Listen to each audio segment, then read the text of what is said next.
Assalamualaikum warahmatullahi wabarakatuh. Kita bertemu lagi di video pembelajaran masih di masa pandemik ini. Jadi kita berdoa bersama semoga di akhir bulan di akhir tahun ini, bulan Desember 2020, semoga tahun depan kita bisa langsung eee, bertatap muka dan bisa menjelaskan materi kepada kalian di kelas. Pertama-tama mari kita panjatkan puja dan puji syukur kehadirat Allah Subhanahu wa taala dan shalawat serta salam tetap dicurahkan kepada Nabi besar Muhammad sallallahu alaihi wasallam yang telah membimbing kita menuju ke jalan kebenaran. Eh untuk pertemuan kali ini saya akan menyampaikan kemarin pertemuan terakhir ya. Kalian sudah melaksanakan UTS. Saya berharap dan eh, memiliki impian bahwa kalian dapat mengerjakan UTS dengan lancar. Soal-soal yang saya berikan semoga bisa dijawab dengan benar sesuai dengan apa yang telah saya sampaikan di beberapa pertemuan yang kemarin. Oke, saya mulai konsep pemasaran jasa di pertemuan kali ini. Kemarin sebelum kita melangkah ke konsep pemasaran jasa, kemarin juga saya sudah menjelaskan bagaimana konsep pemasaran yang berupa barang. Sebenarnya konsep pemasaran jasa ini sedikit berbeda dengan pemasaran yang eee, di konsep pemasaran barang karena sifat dari barang itu sendiri dan sifat jasa itu sendiri tentunya berbeda. Kemarin ada atribut barang, ada klasifikasi barang yang digunakan, dan itulah yang nanti menentukan perbedaan dari konsep pemasaran yang akan dilakukan baik di jasa maupun di barang. Nah, untuk itu pada materi kali ini saya akan membahas 5 hal yaitu latar belakang, definisi dari pemasaran jasa, karakteristik jasa, macam jasa, dan sifat pemasaran jasa, serta bagaimana cara merancang pemasaran jasa yang efektif dan efisien nantinya. Oke, kita beranjak ke latar belakangnya yang merupakan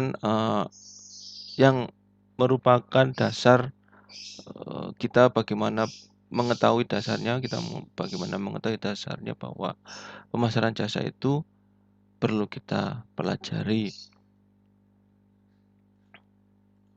Kita ketahui bersama di era globalisasi ini, para produsen sudah melakukan sebuah, lompatan industrialisasi ya.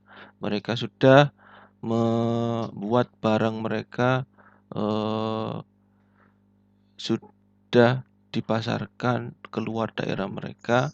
Semakin banyak produsen, semakin banyak, juga para, memproduksi barang yang sama sehingga persaingan begitu ketat.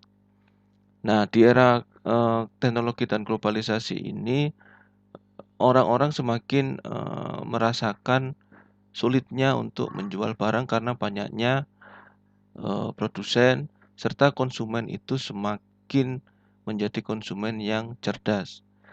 Nah, di sisi lain produsen itu melihat ada istilahnya opportunity baru atau pangsa pasar baru yang berupa, jasa.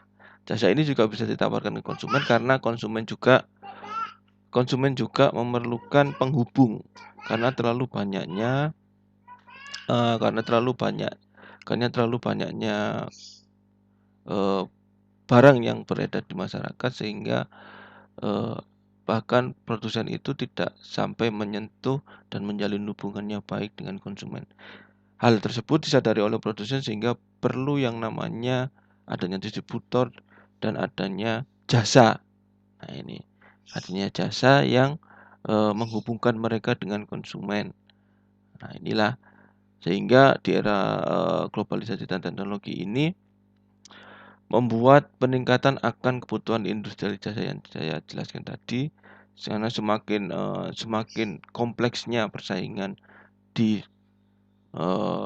pemasaran barang sehingga akhirnya si produsen itu akhirnya melirik ke kesempatan lain bagaimana dengan jasa yang selama ini masih menjadi anak tiri. Tapi di era globalisasi dan teknologi ini orangnya nggak mau repot gitu ya, nggak mau repot.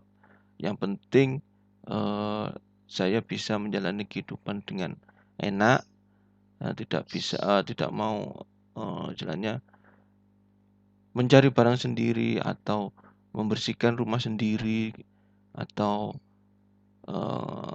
dan lain sebagainya sehingga mereka bisa fokus terhadap kegiatan mereka di era globalisasi dan teknologi ini.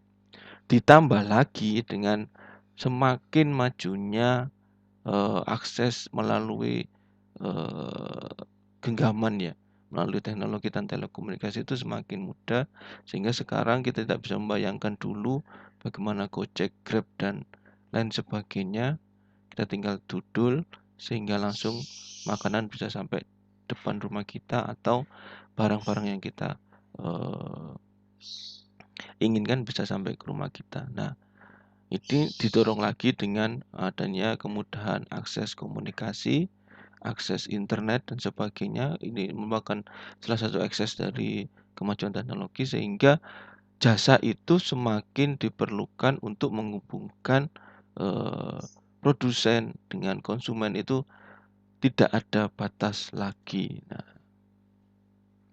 akhirnya ini perkembangan sektor jasa ini akan semakin pesat.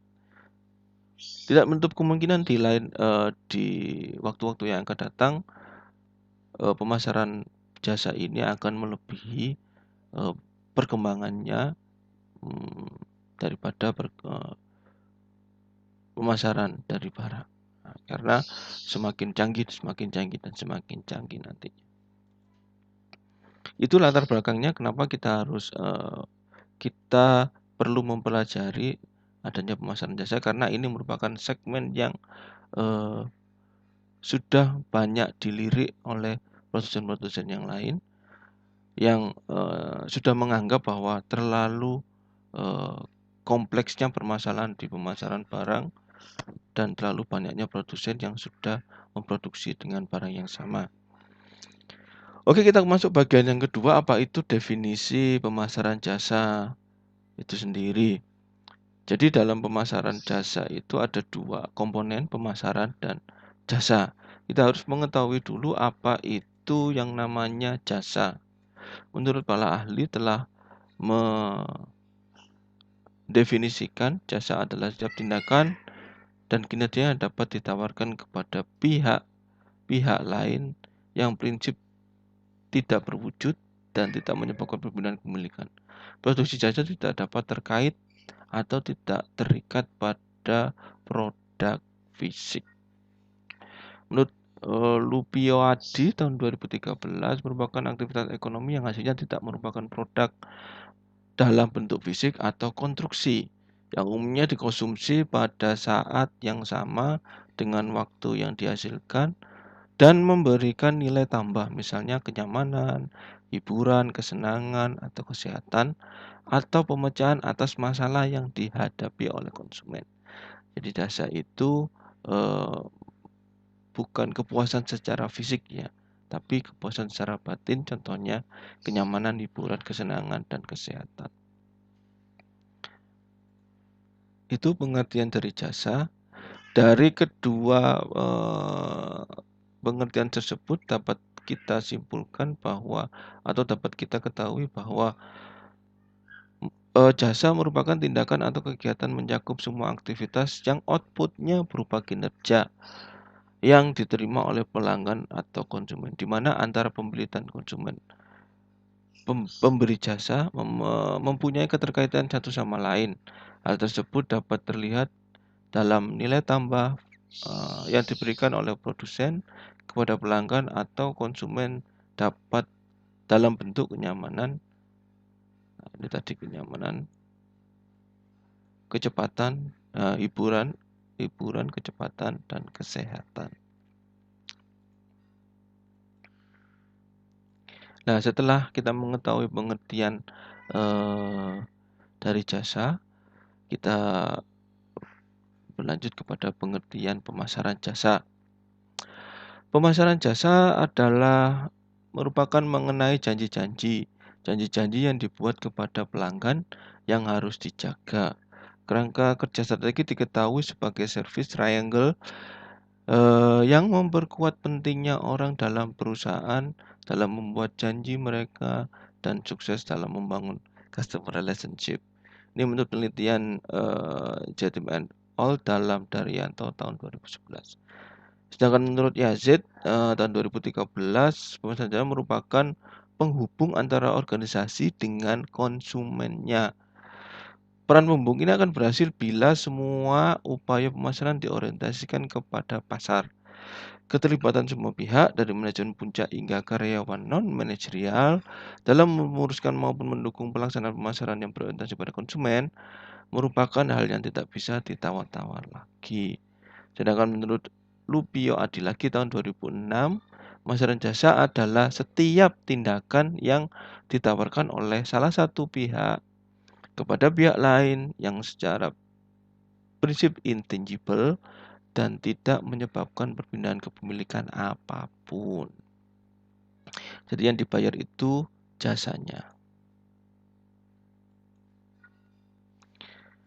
Nah, dari beberapa pengertian tersebut dapat kita simpulkan bahwa pemasaran jasa adalah suatu tindakan yang ditawarkan pihak produsen kepada konsumen berupa jasa yang tidak dapat dinilai, dirasa, didengar atau diraba namun dapat dirasakan manfaatnya oleh konsumen. Contohnya Gojek itu ya tidak dapat dirasa, Grab juga tidak dapat dirasa pelayanannya. Dia memberikan servis pengantaran dan pengantaran itu manfaatnya dapat dirasakan oleh konsumen. Seperti Universitas Madinah juga menawarkan jasa berupa pendidikan kepada kalian. Itu tidak dapat dirasa, diraba maupun didengar. Nah, itu yang namanya pengertian dari pemasaran jasa. Nah, dalam pemasaran kita harus mengetahui karakteristik dari yang kita pasarkan. Jadi apa-apa yang kita pasarkan kita harus mengetahui karakteristiknya biar kita tidak salah dalam menyusun strategi pemasarannya. Seperti itu pula pada jasa kita harus mengetahui karakteristik jasa. Mungkin teman-teman dulu di SMP atau SMA sudah mengetahui bagaimana jasa itu. Jadi saya ulang lagi bahwa karakteristik dari sebuah yang kita pasarkan itu harus kita ketahui biar kita tidak salah dalam menyusun sebuah strategi pemasarannya. Jadi karakteristik jasa itu adalah intangibility, tidak berwujud, inseparability, tidak dapat dipisah-pisahkan, inseparability, tidak dapat dipisahkan, variability, berubah-ubah, dan perishability, dia punya daya tahan. Nah, pengertian dari masing-masing itu ini. Intangible itu tidak berwujud. Jasa mempunyai sifat tidak berwujud karena tidak diidentifikasi oleh 5 panca indera manusia seperti dilihat, dirasa, diraba, didengar, dan dicium sebelum terjadi proses transaksi pembelian. Nah, jadi jasa ini tidak dapat dirasa sebelum mereka melakukan proses seperti jasa cleaning service, jasa pembersihan AC, jasa konsultansi, jasa konsultan pajak dan sebagainya. Sebelum dia melakukan transaksi, dia tidak dapat dirasa oleh 5 panca indera kita. Nah, dalam menyikapi intangibility ini untuk memasarkan jasa ini perlu dipikirkan yang lebih jauh bagi para pelaksana dibandingkan dengan pemasaran barang. Jadi dengan intangibility ini kita harus memikirkan 2 step lebih awal daripada kita memasarkan produk karena ini tidak dapat dilihat, dirasa, Kalau barang kan bisa dilihat, oh rasanya enak, rasanya tidak enak, bentuknya menarik dan sebagainya. Kalau yang jasa ini tidak dapat dilihat, sehingga itu harus dipikirkan lagi bagaimana cara-cara biar konsumen itu tertarik menggunakan jasa yang kita tawarkan. Yang kedua adalah inspirability atau tidak dapat dipisahkan jasa diproduksi dan dikomunikasi dalam jangka waktu yang sama. Jasa tidak dapat dipisahkan dari sumbernya. Apakah sumber itu merupakan orang maupun mesin. Di samping itu, apakah sumber itu hadir atau tidak, produk fisik yang berwujud tetap ada. Di jasa itu tidak bisa dipisahkan dari orang yang menawarkan jasanya. Dalam pemasaran jasa, yang penting adalah bagaimana menyalurkannya dalam cara yang tepat atau in the right way. Karena jasa ini tidak dapat dipisahkan dengan si pemilik jasa itu. Jadi ujuk-ujuk cleaning service itu tidak dapat datang sendiri jasanya, tapi harus dengan orangnya, maksudnya seperti itu. Jadi jasa itu tidak dapat dipisahkan dari yang menawarkan jasa. Variability berubah-ubah. Jasa dapat mudah berubah-ubah karena jasa ini tergantung dari orang atau people base dan berdasarkan perlengkapan atau equipment base. Aplikasi perbedaan ini ialah outcome-nya atau jasa hasil berdasarkan orang, jasa kurang memiliki standarisasi dibandingkan dengan outcome jasa yang berdasarkan perlengkapan. Oh, maksudnya outcome-nya berubah-ubah ini karena tergantung dari orang atau perlengkapan yang mereka tawarkan berupa jasa. Jadi outcome-nya berbeda-beda. Jadi harus istilahnya harus mengetahui bagaimana jasa ini dapat berubah-ubah. Jasa ini bergantung pada orang atau people base dan berdasarkan sebuah perlengkapan. Seperti kalau Gojek dan Grab itu tergantung dua ya, orang dan aplikasinya. Nah, jadi berubah-ubah. Jadi harus memiliki strategi yang jitu bagaimana menggabungkan keduanya. Bagaimana jika kita people base, bagaimana kita nanti equipment base yang kita tawarkan kepada mereka. Yang selanjutnya adalah flexibility, daya tahan. Jadi tidak dapat disimpan atau tidak memiliki daya tahan yang lama karena sifatnya tergantung dari fluktuasi permintaan. Nah,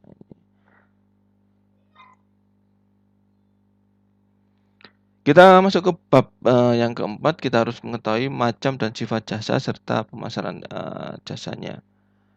Jadi ada macam jasanya dan sifat pemasaran jasa. Jadi macam-macam jasa yang ditawarkan itu apa aja yang merupakan sebagai segmen nanti jasa yang kita tawarkan kepada konsumen dan bagaimana sifat dari pemasaran jasa itu. Jadi nanti sifat pemasaran jasa itu bagaimana. Mungkin sedikit ada persamaan pemasaran yang di jasa sama sifatnya.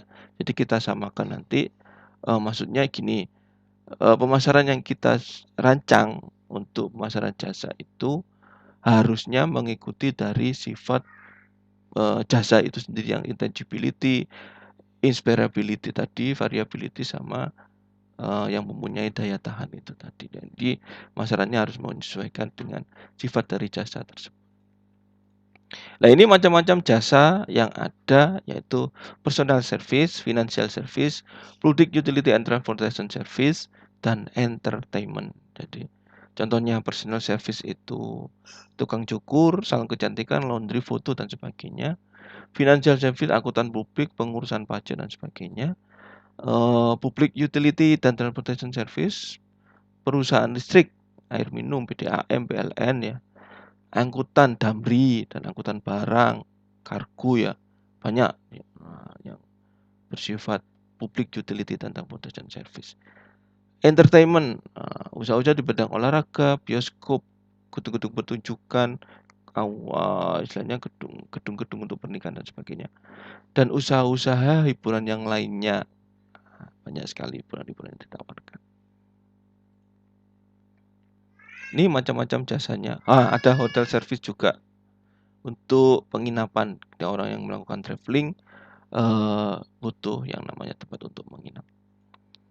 Nah, inilah sifat-sifat dari pemasaran jasa. Nah, ini tentunya disesuaikan dengan dari sifat jasa tadi. Karena sifatnya ada 4 tadi, kita harus menyesuaikan pemasaran jasanya. Yang pertama adalah menyesuaikan dengan selera konsumen. Gejala buyer market di mana pembeli berkuasa memperhatikan suasana pemasaran jasa pada saat ini. Kualitas jasa yang ditawarkan tidak dapat dipisahkan dari mutu yang menyediakan jasa. Pada usaha jasa yang memakai banyak tenaga orang, harus diberi perhatian khusus terhadap mutu penampilan orang tersebut dalam high contact.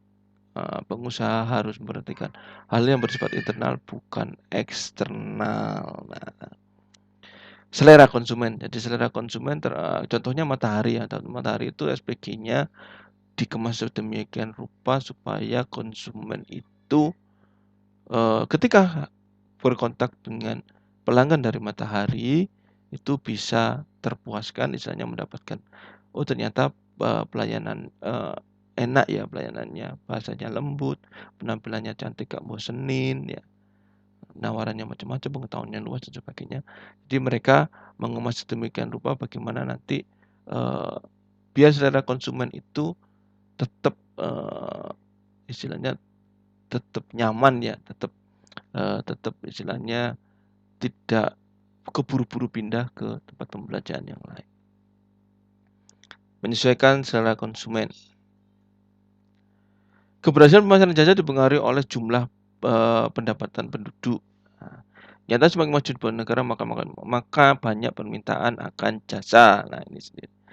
Hal ini sehubungan dengan hierarki kebutuhan manusia yang mula-mula hanya membutuhkan kebutuhan fisik, kemudian menginjak pada kebutuhan yang abstrak, yaitu kebutuhan akan jasa. Kebutuhan yang abstrak itu ada kenyamanan, ketenangan, nah itu tadi ya.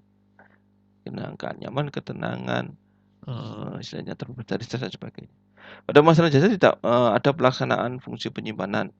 Jasa bekerja bersamaan dengan waktu konsumsi dan tidak ada jasa yang dapat disimpan. Mutu jasa dipengaruhi oleh benda berwujud atau perlengkapannya. Jasa sifatnya tidak terwujud, karena itu konsumen akan memperhatikan benda berwujud yang memberi layanan sebagai patokan terhadap kualitas yang ditawarkannya. Tugas utama pengusaha jasa adalah mengelola benda berwujud tersebut agar memberikan jasa yang memuaskan, sehingga konsumen yang diberikan bukti meyakinkan bahwa jasa yang ditawarkan adalah jasa nomor 1. Contohnya nggak jauh-jauh Unimas ya. Nah, mereka memberikan jasa pendidikan, tapi mereka juga harus memberikan fisiknya, seperti bangunan, penampilan dosennya, terus fasilitas-fasilitas lain yang dapat dilihat oleh mata. Nah, seperti misalnya KTM, misalnya KTM-nya, oh menarik, nah, itu juga merupakan penilaian konsumen terhadap jasa yang mereka berikan. Saluran distribusi dalam marketing jasa tidak begitu penting. Jadi kalau penawaran jasa ini tidak perlu yang namanya tidak begitu penting sih istilahnya, tidak begitu penting yang namanya jalur distribusi. Jadi antara konsumen dan produsen yang memerlukan jasa itu langsung bisa berkontak tanpa batas. Saluran distribusi dalam marketing jasa tidak merupakan hal yang penting karena pada umumnya dalam marketing jasa perantara yang dapat digunakan tidak digunakan kecuali untuk jasa-jasa tertentu di mana agen-agen, perantara-perantara dapat digunakan, misalnya dalam perdagangan obligasi dan jasa angkutan. Jadi tidak semuanya, tapi ada beberapa yang masih membutuhkan distribusi. Jadi untuk memperluas pemasaran jasanya, bukan untuk menawarkan jasa yang lebih memperluas pelayanan pemasaran jasa. Beberapa problema pemasaran dan harga jasa. Masalah harga dari jasa sangat banyak ditentukan oleh orang yang menghasilkan jasa. Misalnya dokter spesialis. Walaupun tarifnya sudah diatur oleh pemerintah, namun karena dokter tersebut terkenal, banyak dikunjungi oleh pasien yang punya uang, maka tarifnya cukup tinggi bagi masyarakat umum. Ini sudah menjadi rahasia umum ya, karena dia laku, mungkin caspleng ya, mungkin dokter itu memiliki kemampuan yang lebih sehingga, orang yang datang ke sana cepat sembuh. Nah, seperti itu, sehingga banyak datangi baik, kebanyakan sih kalau spesialis dikunjungi oleh menengah ke atas dan itu pun akan nanti mempengaruhi tarif dari dokter tersebut. Nah, jasa, itu sendiri, harus tepat dalam menentukan harganya, sehingga konsumen itu, eee, tidak terkecewakan ketika melihat hasil, servis yang mereka berikan. Contohnya, itu aja wis cleaning service, harganya mahal, satu kali order itu misalnya 200.000. Tapi ketika setelah selesai mereka melakukan, pembersihan kepada, eee, ruangan kita atau beberapa hal yang kita, tunjukkan kepada mereka untuk dibersihkan, ternyata tidak sebanding. Nah, ini akan mengecewakan dari konsumen nantinya, sehingga nanti ke depannya konsumen tidak akan menggunakan jasa kita lagi. Jadi kita harus memberikan, harga yang pas, sehingga konsumen itu terpuaskan dengan apa yang kita, berikan dengan harga yang telah kita tetapkan tersebut. Itu kira-kira, jasa dan, sifat dari pemasaran jasanya. Nah, kita melangkah bagaimana kita merancang pemasaran jasa yang efektif dan efisien dan hal-hal apa yang perlu diperhatikan dalam menyusun sebuah strategi pemasaran jasa. Yang pertama adalah berikan layanan yang efisien. Nah, efisien di sini berarti, cepat, tepat, tidak terlalu rumit, dan cukup sesuai yang, konsumen inginkan. Jadi berikan yang efisien, maunya konsumen seperti apa, inginnya konsumen seperti apa, itulah yang kita berikan. Meningkatkan kinerja karyawan. Dalam perusahaan jasa, peran karyawan sangatlah krusial. Lebih-lebih karyawan marketing, karena merekalah yang, menjadi daya tarik agar menggunakan jasa yang kita tawarkan. Karena citra karyawan juga menentukan citra perusahaan di mata konsumen. Jadi karyawannya yang perlu diupdate karena itu merupakan ujung tombak, memberikan servisnya. Jadi yang memberikan servisnya itu kayak matahari tadi ya yang kita contohkan matahari tadi, eee, ketika ada salah satu pelayan matahari yang mengecewakan kita, atau salah memberikan nomor sepatu, atau salah memberikan layanan, eee, yang baik kepada konsumennya, maka nanti akan timbul image bahwa, matahari itu jelek, padahal tidak semua matahari itu jelek. Nah itu, jadi, ini merupakan hal krusial yang harus kita perhatikan. Harga yang masuk akal. Keadaan konsumen memang sangatlah penting agar konsumen mau menggunakan jasa kita dengan harga yang menurut mereka rasional.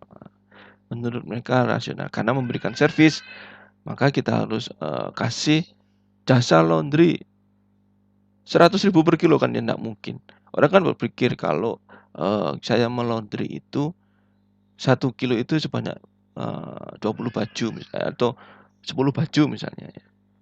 Dengan deterjen segini, dengan segini, listrik segini, konsumen itu sudah tahu karena konsumen itu merupakan, di zaman sekarang sudah merupakan smart konsumen. Jadi mereka sudah tahu, perhitungan-perhitungan yang dilakukan oleh, para penjual jasa kayak laundry gitu ya. Ini sudah tahu, oh kalau laundry sudah di atas 20.000 berarti ini laundry eksklusif dengan pelayanan mungkin yang tidak diberikan oleh laundry yang lainnya. Nah, ketika harga itu, eee, sangat mahal atau tidak rasional menurut konsumen, diharapkan konsumen me me istilahnya menerima pelayanan yang lebih dari biasanya gitu. Jadi tapi kebanyakan konsumen melihat harga yang, rasional mereka. Manfaatkan teknologi. Nah, ini sudah dirilis oleh Grab dan Gojek ya. Atau sekarang sudah banyak sosial media yang menawarkan jasa melalui, teknologi, melalui gadget yang kita atau melalui televisi bisa kayak gitu. Menggunakan teknologi ini juga bisa digunakan untuk pemasaran jasa, misalkan dengan mengandalkan marketing atau pemasaran online. Marketing online atau pemasaran online ya. Sesuaikan budaya yang sedang berkembang atau tren yang berkembang apa. Kalau sekarang, yang berkembang misalnya Korean style. Nah, itu kita harus, berkiblat kepada mereka, sesuaikan budaya yang berkembang sekarang karena tentu saja pemasaran sekarang, dengan 10 tahun lalu itu sangatlah berbeda. Nah, kita harus sesuaikan yang berkembang ini sekarang apa. Nah, itu misalnya TikTok-TikTokan, nah kita harus tahu, oh ternyata manfaatnya seperti ini. Kita harus, tahu, perkembangan dari tren-tren atau budaya-budaya yang ada sekarang. Bagaimana langkah merancang pemasaran jasa? Nah, ini ada langkah-langkahnya, tentukan dulu. Lingkungan fisiknya, kondisi tempat akan mempengaruhi kepuasan dari pengguna jasa. Lingkungan fisik dari yang kita tawarkan itu, mempengaruhi kepuasan juga. Logo dan merek, merancang logo dan merek untuk pembeda jasa yang ditawarkan sehingga mudah diingat konsumen. Membuat logo yang istilahnya ketika melihat itu memiliki kesan tersendiri, memiliki filosofi tersendiri. Nah, ketika konsumen melihat itu, oh berarti ini yang menawarkan jasa ini. Harga, sekali lagi harga. Harga sesuai ukuran kualitas jasa yang diberikan kepada konsumen. Jadi kualitasnya seperti apa? Kalau laundry dry cleaning, kalau laundry basah, pakai setrika itu berapa? Nah, itu harus sesuai kualitas jasa yang kita berikan. Distribusi, ya ini pendistribusian jasa merupakan hal yang penting karena jasa tidak dapat dipisahkan dengan pemberi jasanya. Distribusi ini bukan berarti distribusi kayak barang ya, itu. Tapi ada juga tadi dikatakan bahwa distribusi atau agen-agen tertentu diperlukan untuk memperluas jangkauan dari pemasaran jasa yang kita berikan. Nah, terus promosinya. Promosinya perlu dirancang promosi yang menekankan ketersediaan lokasi, konsisten terhadap kualitas jasa, dan efisiensi jasa. Promosinya kita menawarkan selalu ada di lokasi, di mana aja Anda bisa mendapatkan kita layanan jasanya. Manusia, manusianya, misalnya karyawannya atau SDM-nya. Interaksi langsung karyawan pemberi jasa dengan konsumen sangat mempengaruhi kepuasan konsumen sehingga perlu diperhatikan karakter dan bawaan sifat karyawan untuk menjaga kualitas jasa. Prosesnya, jasa melibatkan input, output, serta merupakan sebagai sistem yang harus dirancang untuk memberikan kepuasan bagi konsumen. Prosesnya dalam pelaksanaannya itu ya harus memberikan input dan outputnya seperti apa, yang sebuah satu kesatuan yang nantinya tujuannya adalah kepuasan dari pemakai jasa kita. Oke, finish 5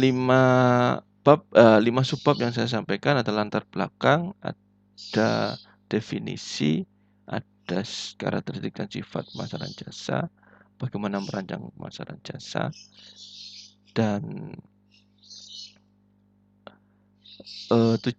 istilahnya jasa itu sendiri seperti apa. Terus saya jelaskan semuanya. Untuk minggu depan ada tugas, ini lupa saya tugasnya yang keberapa ya.